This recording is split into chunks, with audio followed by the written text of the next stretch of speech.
청하는 그런 내용입니다. 그 선포의 내용이 무엇이냐면 바로 전쟁을 준비하라 라는 그런 내용입니다. 왜 요엘은 전쟁을 준비하라고 말하고 있을까요? 요엘서 3장 1절부터 3절을 우리 함께 요엘서 3장 1절부터 3절을 우리 함께 읽어보겠습니다. 시작. 보라, 그날 곧 내가 유다와 예루살렘 가운데에서 사로잡힌 자를 돌아오게 할 그때에 내가 만국을 모아 데리고 여호사밧 골짜기로 내려가서 내 백성 곧 내 기업인 이스라엘을 위하여 거기에서 그들을 신문하리니 이는 그들이 이스라엘을 나라들 가운데 흩어버리고 나와 땅을 나누었음이며 또 제비 뽑아 내 백성을 끌어가서 소년을 기생과 바꾸며 소녀를 술과 바꾸어 마셨음이니라. 요엘서는 예언입니다. 선포하는 내용인데요. 이스라엘 백성들이 언젠가 주변 강대국들의 이방 민족들의 포로가 될 것이기 때문에 그때가 되면 너희는 전쟁을 준비해야 한다고 말하고 있는 것이죠. 그런데 이 포로가 된다라는 내용과 관련하여 요엘서 3장 10절을 한 번 더 읽어보면 그 포로된 당시의 상황이 어떤 상황인지를 우리가 좀 더 이해할 수 있는데요. 10절을 우리 함께 다시 한번 읽어보겠습니다. 시작. 너희는 보습을 쳐서 칼을 만들지어다. 낫을 쳐서 창을 만들지어다. 약한 자도 이르기를 나는 강하다 할지어다. 보습을 쳐서 칼을 만들고 낫을 쳐서 창을 만든다. 약한 자도 강하다 할지어다. 이것이 의미하는 바가 무엇이냐면 이스라엘 백성들이 앞서 말씀드렸던 것처럼 이방의 민족들, 강대국들의 포로가 될 것인데 이스라엘 민족들의 그 포로된 현실이 얼마나 참혹하고 소망 없고 희망이 없냐면 모든 용사들도 더 이상 이제 전쟁을 할 수 없다는 것을, 이 이방 민족을 이길 수 없다는 것을 알고 그 모든 무기를 반대로 낫으로, 보습으로 만들어서 이제 그저 포로된 현실 속에서 체념하고 그냥 그 상태로 머물기를 원하는 그런 상황이라는 것을, 그래서 모든 용사들도 약해져서 이제 그 약한 자들이 스스로를 강하다 말하면서 일어나야 될 정도로 더 이상 소망이 없는 그런 이스라엘의 현실을 말하고 있는 것입니다. 어차피 대항해봐야 소용없고 지금의 현실을 받아들이고 살아가는 이스라엘의 안타까운 현실을 말하고 있는 것이죠. 그런데 중요한 것은 그런 상황 속에서 이스라엘에게 전쟁을 준비하라라고 하는 것이죠. 요엘이 말하는 것입니다. 언젠가 너희가 너희의 죄로 인해서 이방 민족의 포로가 될 것인데 그 포로된 현실이 얼마나 힘드냐면 아무리 용기를 내고 아무리 힘써 싸우려고 해도 도저히 소망이 없는 현실이라서 너희가 아무것도 없을 그런 상황이 될 것이다. 그러나 너희는 그래도 전쟁을 준비해야 한다라고 말하는 것이죠. 여러분, 얼마나 많은 용사들이 있었겠습니까? 얼마나 그 이방 민족들을 이기고 싶었겠어요. 유다가 바벨론에 멸망당할 때 얼마나 슬프고 아팠겠어요. 바벨론을 이기고 싶어도 이길 수가 없는 것이죠. 그래서 모두가 다 포기하고 체념하여 무기를 다 낫과 보습으로 만들어서 그냥 지금 이 상태로 살아가자 라고 한 그런 상황에서 이스라엘 백성들에게 요엘이 무기를 만들라고 하는 겁니다. 우리 담임 목사님께서 말씀하셨던 것처럼 요엘서의 핵심은 돌아오라는 겁니다. 회개하라는 것이죠. 근데 문제는 뭐죠, 여러분? 이스라엘 백성들이 포로가 된 그 현실 속에서 자신들의 잘못을 깨달았을 것입니다. 바벨론에 포로된 그 현실에서 얼마나 자신들의 잘못을 깨달았겠어요? 하나님께 얼마나 간구했을까요? 저희가 잘못했습니다. 제발 살려주세요. 근데 그걸 몇 년을 지속하죠? 70년을 지속합니다. 회개를 하지 않았기 때문에 하나님께서 구원하지 않으신 것이 아니라는 것이죠. 아무리 하나님께 도와달라고 해도 도와주지 않은 그 현실 가운데 있는 것입니다. 그런데 이런 상황 속에서 요엘이 전쟁을 선포하며 또한 준비하라고 말하는 근거는 무엇일까요? 이스라엘 백성들 입장에선 이 말이 달갑지 않았을 것입니다. 지금 상황이 얼마나 힘든데 우리가 무슨 전쟁을 준비합니까? 우리가 지금 이 낫과 보습을 칼과 창으로 만든들 저 바벨론을 어떻게 무찌르겠습니까? 또한 우리가 하나님께 얼마나 간구했는데요. 우리의 지금 이 상황이 도저히 어쩔 수 없는 상황이라는 걸 우리가 알고 있기 때문에 우리의 힘으로 하려고 하지 않았습니다. 하나님께 회개했고 하나님께 도움을 간구했는데도 하나님 지금 우리의 현실을 전혀 도와주지 않고 있는데 이런 상황에서 무엇을 준비하라는 말입니까? 라는 그런 고백이 나올 수 있는 이 요엘에 대한 그 반감들에 대해서 요엘이 그럼에도 불구하고 전쟁을 준비해야 될 근거로 제시하고 있는 것이 바로 요엘서 3장 16절입니다. 우리 한번 요엘서 3장 16절을 함께 읽어보겠습니다. 여호와께서 시온에서 부르짖고 예루살렘에서 목소리를 내시리니 하늘과 땅이 진동하리로다. 그러나 여호와께서 그의 백성의 피난처 이스라엘 자손의 산성이 되시리로다. 아멘. 요엘은 이 말을 하고 있는 것입니다. 언젠가 하나님의 때가 이른 그때가 되면 하나님께서 하늘과 땅을 진동시키시는 그 음성만으로 열국을 심판하실 것이고 또한 그 능력으로 모든 이방 민족을 물리치실 것이며 다시금 이스라엘 백성들의 피난처 산성이 되어주실 그 시온에 너희를 모을 그때가 있기 때문에 지금이 힘들더라도 너희는 그때를 기대하며 준비하여야 한다라고 말하면서 더욱 놀라운 구원을 이스라엘에게 허락하실 것을 약속하시는데 그것이 바로 3장 18절입니다. 우리 3장 18절 한 번 더 읽어보겠습니다. 그날에 산들이 떨어뜨릴 것이며 작은 산들이 젖을 흘릴 것이며 유다 모든 시내 물을 흘릴 것이며 여호와의 성전에서 샘이 흘러나와서 시딤 골짜기에 되리라. 자, 이것이 왜 놀라운 구원이냐면요, 처음에 하나님께서 이스라엘 백성들이 죄를 짓고 심판을 선포하셨을 때 1장에서 내리셨던 저주를 반전시키는 내용입니다. 1장 5절에서 하나님께서 뭐라고 말씀하시냐면 그들의 입에서 끊긴 포도주를 요엘을 통해서 말씀하시고 1장 18절에서 풀밭이 없어 헤매는 소들에 대해서 말씀하시고 1장 20절에서 말라붙었던 시내를 말씀하십니다. 이것이 유다의 현실이 될 것이라고 말씀하세요. 왜냐하면 그들이 죄를 지었기 때문에 하나님께서 그 모든 것들을 다 걷어가실 것이기 때문이라고 말씀하시는 거죠.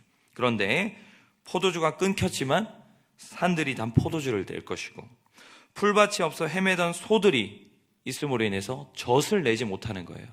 풀을 먹지 못하니까. 그러나 마음껏 풀을 먹게 될 것을 말씀하고 계시고 젖이 흘러 넘칠 것을 말씀하고 계시고 말라붙었던 시내를 말씀하셨는데 성전에서 샘이 흘러 넘칠 것을 말씀하고 계시는 것이죠. 이스라엘 백성들이 그 참혹한 현실 속에서 도저히 이 현실을 타개할 수 없을 것 같은 그 상황 속에서 하나님께 기도를 하고 하나님께 간구를 해도 하나님께서 도저히 역사하지 않는 이 참혹한 현실 속에서 자신이 능력이 없고 자신이 힘이 없으면 그래도 괜찮아요. 희망을 꿈꿀 수 있잖아요. 아, 우리가 하나님께 기도하지 않아서 그런가 보다. 하나님께 기도하면 하나님께서 반드시 역사하실 거야 라고 믿고 하나님께 그렇게 기도를 해도 하나님께서 들어주지 않는 이 상황 속에서도 이스라엘 백성들이 희망과 소망을 품을 수 있었던 이유는 하나님이 이스라엘 백성들을 여전히 사랑하시고 비록 지금은 하나님의 뜻에 따라서 이스라엘 백성들에게 그 뜻을 실천하지 않으시고 구원하지 않으시지만 그 언젠가가 되면 하나님께서 반드시 이스라엘 백성들을 구원하실 것을 이스라엘 백성들을 보고 믿음의 눈으로 바라보았기 때문에 그들이 그 포로된 참혹한 현실 속에서도 하루하루를 일어나서 힘있게 살아갈 수 있었던 것입니다. 오늘을 살아가는 우리와 너무나도 동일한 현실입니다. 코로나가 끝날 줄 알았어요. 델타 바이러스가 생기더라고요. 오미크론이 막 생기더라고요. 우리가 기도하지 않았습니까? 얼마나 하나님께 회개 많이 했습니까? 하나님, 우리가 예배를 소중히 여기지 않았나 봐요. 우리가 일상을 가볍게 여겼나 봐요. 하나님, 우리가 잘못했어요. 우리 예배 소중히 여기겠습니다. 일상을 정말 감사히 여기겠습니다. 하나님, 제발 우리 좀 살려주세요. 우리가 1년을, 2년을 하나님께 말씀을 듣고 기도하며 얼마나 간절히 나아갔습니까? 그런데 더욱 상황이 심각해집니다. 우리가 할 수 없어서, 우리의 힘으로 안 된다는 걸 알아서 차라리 우리의 힘으로 하려고 했다면, 그래도 우리가 아직 하나님께 기도하지 않았기 때문에 여전히 힘든 상황일 거야, 하나님께 기도하면 하나님께서 우리를 구원하실 거야 라는 그 소망마저도 다 사라진 현실입니다. 고등부 청소년 수련회를 준비하고 있었어요. 코로나가 좀 괜찮아져서 저희가 2년 동안 미뤄놨던 수양관에서 한번 우리가 이번에는 박성주 목사님이랑 같이 아이들을 모아놓고 한번 깨워보자 라고 했더니 갑자기 6,000명이 7,000명이 터지면서 이거 못하겠다 라는 말을 해야 될 이 상황에서 체념하고 살아가고 있죠. 체념하고 안 되는구나, 어쩔 수 없는구나, 우리도 그냥 무기를 다 낫으로 보습으로 만들고 그냥 그저 그렇게 어쩔 수 없는 것을 인정하고 적당히 살아가야겠다. 하나님 말씀하시는 것이죠. 그게 옳은 방법이 아니라는 것을 말씀하고 계시는 것이죠. 지금을 체념해서는 안 됩니다. 언제가 될 줄 모르죠. 하나님은 언제 우리에게 그 구원을 주실지 우리는 알지 못합니다. 그러나 우리는 그때를 기대하고 그때를 소망하면서 여전히 하나님 우리 사랑하시고 우리와 함께 하실 것을 믿으면서 지금의 이 포로된 현실과 같은, 이 코로나의 포로된 현실과 같은 이 상황 속에서 다시 일어나서 하나님을 의지하고 믿는 그 마음으로 다시 우리를 깨우고 나아가야 될 것을 하나님께서 우리에게 이 요엘서 말씀을 통해서 이야기하고 계시는 것입니다. 여러분 혹시 체념하고 계십니까? 안 된다, 어렵다, 어쩔 수 없다. 그래서 그냥 우리 낫을 만들고 보습을 만들어서 그냥 그렇게 살자, 이거 안 되는 거다. 하나님 원하시는 게 그게 아니라는 것이죠. 일어나라, 견뎌라. 하나님 우리와 함께하고 계시다. 우리를 반드시 구원하실 것이다. 그때가 되면 하나님 반드시 역사하실 것이다. 그러니까 그때를 바라보고 오늘을 포기하지 말고 우리에게 주어진 그 상황 속에서 최선을 다하고 힘차게 나아가야 할 것을 하나님께서 우리에게 요청하고 계시는 겁니다. 여러분 70년입니다. 70년. 유다가 70년을 포로 생활을 했어요. 1년 동안 얼마나 하나님께 간절히 기도했겠습니까? 2년, 3년 지나고 나면 다 체념하고 신앙생활을 안 하는 거예요. 안 하는 거예요. 우리 이제 어쩔 수 없나 보다, 포기해야 되나 보다, 하나님 살아계시지 않은가 보다. 얼마나 두려운 일입니까 이것이. 포기하시면 안 됩니다.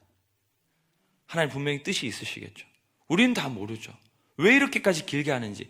그러나 우리는 항상 하나님께서 이렇게 하시는 그 뜻을 발견하려고 힘써야 되고, 그 뜻 가운데서 우리가 하나님 무엇으로 우리에게 이렇게 하시는 겁니까? 라고 질문해야 하며, 그 상황 속에서 우리가 해야 될 것이 무엇인지를 끊임없이 하나님께 묻고 기도하면서 우리가 이 상황 속에서 할 수 있는 최선의 신앙으로 하나님께 나아가야 될 줄 믿습니다. 좌절하고 절망하신 여러분들, 다시 일어나십시오.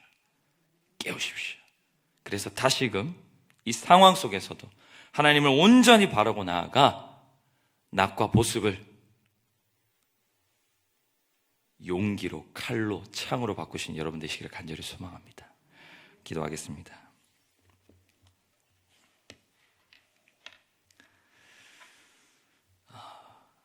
하나님, 이스라엘 백성들은 그 죄로 말미암아 포로된 현실을 겪게 되었습니다.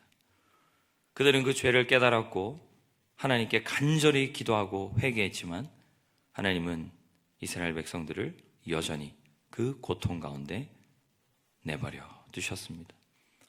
내가 할 수 없다라는 것을 알아서 하나님께 구하면 되겠지라는 그 소망을 품고 간절히 기도했지만 아무것도 이루어지지 않는 그 현실 앞에서 얼마나 그들은 좌절하고 절망했을 것이며 하나님을 향한 믿음을 잃고 체념하고 그저 그렇게 살아갔겠습니까? 하나님, 그런 그들에게 요엘은 말하는 것입니다.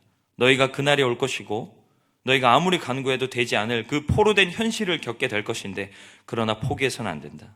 하나님은 너희를 사랑하고 계시고 너희와 함께 하실 것이며, 지금은 하나님께서 하나님의 뜻에 따라서 당장에 너희를 구원하지 않으시지만 그 뜻이 분명히 있으셔서 그렇게 하시는 것이고, 너희는 그럴 때마다 하나님의 뜻을 더욱 찾고 구해야 하며 그렇게 하나님께서 포로된 현실에 내버려 주신 그 이유를 묵상하며 그 가운데서도 어떻게 하든지 일어서서 하나님 뜻대로 살기 위하여 힘쓰고 나아가야 할 것을 요엘은 이스라엘 백성들에게 이야기하였고, 하나님 말씀은 이스라엘 백성들에게만 전해지는 말씀이 아니라 코로나 현실 가운데 살아가는 우리에게도 전해지는 말씀인 줄 믿사오니, 하나님, 우리가 하루하루 살아갈 때 하나님께 간구하고 기도해도 변하지 않는 현실 속에서 포기하거나 좌절하거나 체념하여 하나님을 향한 믿음을 잃어버리고 하나님의 뜻을 신뢰하지 못하고 하나님의 뜻이 무엇인지를 찾지 않고 이 상황 속에서 그저 우리가 할 수 있는 게 이거밖에 없을 거야 라고 핑계대고